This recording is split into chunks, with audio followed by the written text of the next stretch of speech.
Saved by bikers. Long-time reader, first-time poster. I don't like thinking about this incident, but it definitely belongs here. My dad worked at a beachside bar and grill when I was little. In addition to being a chef, he ran and did the bike and car shows for the restaurant.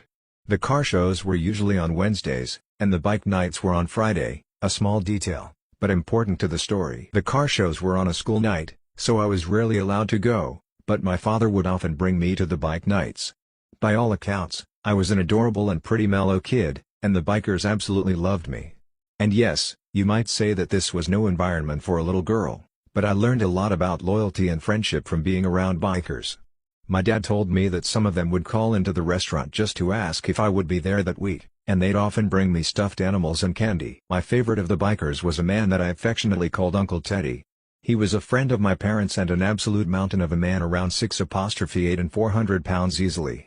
He was an ex-Marine who loved his Harley and his cigars, and every week for 5 years he would bring me a Butterfinger and a Beanie Baby. I was 6 years old the night it happened, 2003. My father had brought me to the bike show as he normally did, but I couldn't keep my eyes open past 8 p.m. The show didn't end until 10, so my dad had gotten into the habit of putting an air mattress in the back of the restaurant, and he and Teddy would check on me every 15 minutes. I was asleep when I felt a hand on my shoulder. It was a man that I'd seen around before, and he wasn't dressed in biker gear.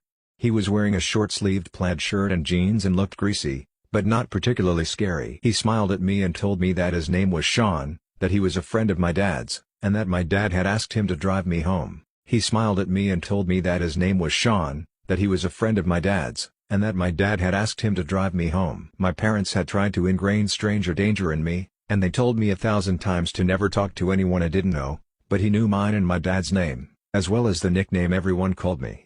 I totally bought it. I got up, grabbed the flamingo Beanie Baby Uncle Teddy had given me, and started to walk towards the parking lot.